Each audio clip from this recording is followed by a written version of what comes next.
akka safuun cabsine mucaan kun birii nyaatu qaba narrabsuu qaba nasalphisuu qaba daa'ima garatti na kaayee na biraa deemuu qaba birrii fiizaa narraa fudhatee narraa deemuu qaba birrii diraayivara laayisensii baradha jedhee birrii narraa fudhatu qaba birrii ani mana isaa kireessee ani jiraachisuu ni qaba akkas barbaaddani.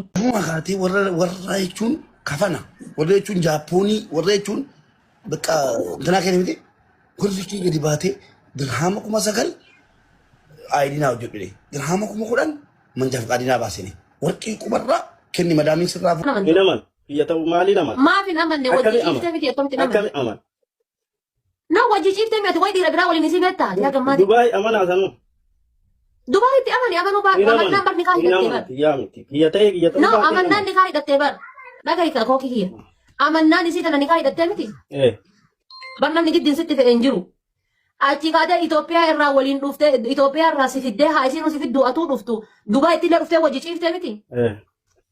Bas kanumaa bar. Erga Dubaayitti dhuftee wajji ciiftee. Akkamitti aman biyya ta'uu. Taata kan kee ta'uu kan amanne maali kaa itti hidhatte? Maa wajji ciifte? Halkan takka bultee filmiin dhufu hokkaa dhibba ciiftee filmiin dhufu. Daqiiqa takka haa ta'u maa wajji ciiftee kan itti namaniin maali kaa hidhatte? Eeguma haadha manaa ta'e taati. Amma ila haadha manaa tiyya ishee.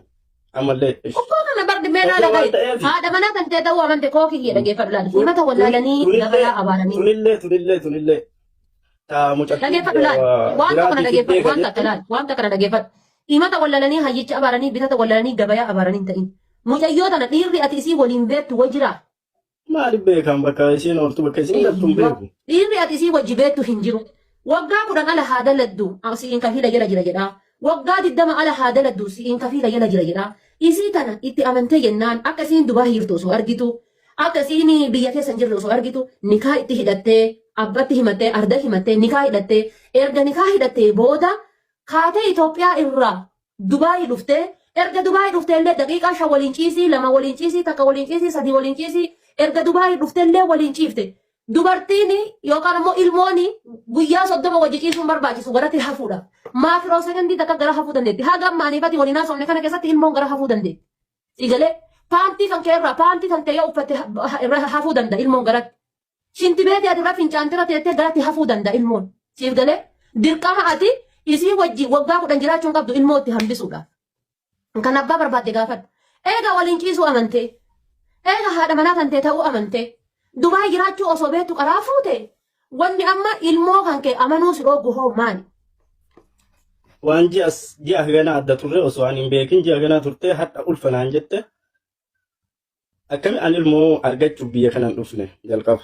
Taata kan ilmoo argachuuf biyya kana hin dhufne maali? Kan ilmoo argachuuf biyya kana hin dhufne yookaan isii qoricha nyaachifne yookaan ofii feestaala hin diranne maa wajji ciifte reebilaan tubboo keessa hin gatte kiniinii fuudhee itti kennee hin gatte.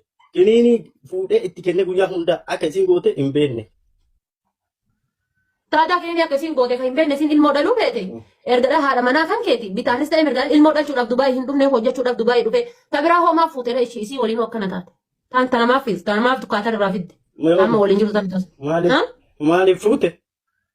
Ta'amma ta'amma kaatar irraa xalabdee fidde jedhan tanamaaf fidde kaatar irraa. Waliin dalagachuuf kaa. Katana ilmoo wajji gatte tanaa wajji dalagatta. Kam? Katana haadha tana ilmoo waliin gattee lakki an guyyaa takka bichaa waliin ciise. Ilmoon itti hafuun sirrii miti. An ilmoo dhalchuudhaaf Dubaayii hin dhufne jette. Tanaa waliin ilmoo dhalchitee jiraachuu barbaadda. Eegaa akka abbaan ta'e waliin jiraatani. Nama ta'een taa'e nama hin taane yaada waliin si jijjiiru. Wannummaan ati sii gatteef gatima ilmoo irraa dhala gatima isin ulfoofteefi jechuudha. Lakki hin ganne namallee taatu haadhallee taatu burullee taatu hin ganne haadha manaa kiyya. Akka hin jedhe yoo taate akka hin jedhe yoo waan bultu taate haadha manaa kiyya ammallee. Taata akkamiin bultee akkati jette isiin biyya galuun barbaaddu ilmoo fuute. Eegaa isiin biyya galuu barbaaddu ilmoo fuute. Akkam malee. Teettee guddifachuu barbaadde akkuma tumsii waliin jiraachuu barbaaddu isiin isii wajji jiraachuu barbaadde. Ayyee. Haa jiraatu. Ilmoo ofii hin amanne ilmoo Dubaayiin keessatti hin amanne akkamiin biyya galuu biyya galii jetta. Hin amanne ammallee dhaga gaafa dhiiga qoradhee arguuti.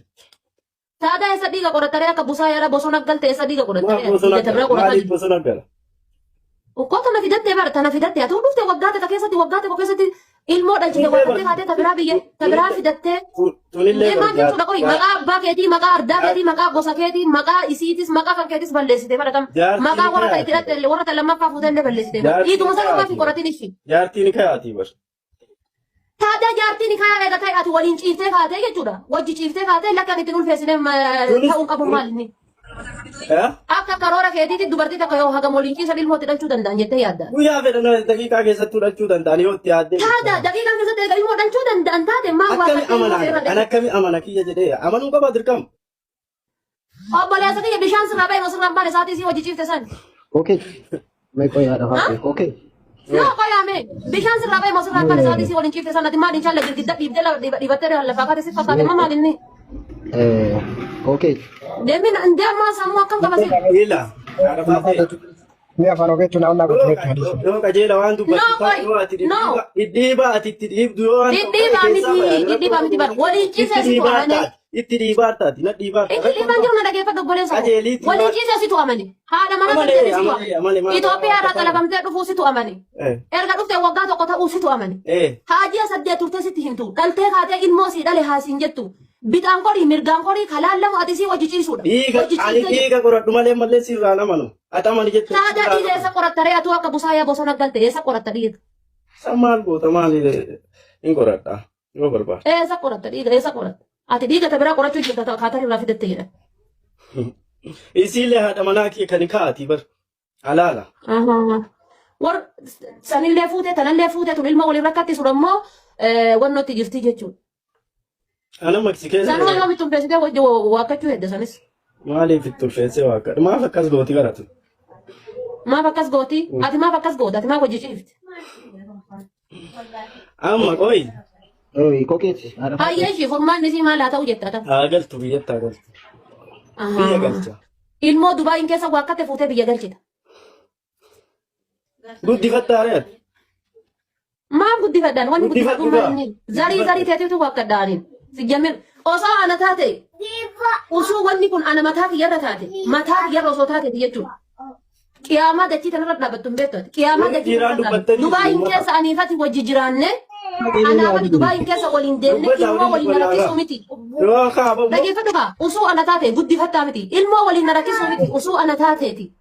Osoo ana taate maaliif akka dhalatte maaliif haadha faatee. Dhageeffadhu haadha faatee. Abo immoo amma qajeeltee na waliin.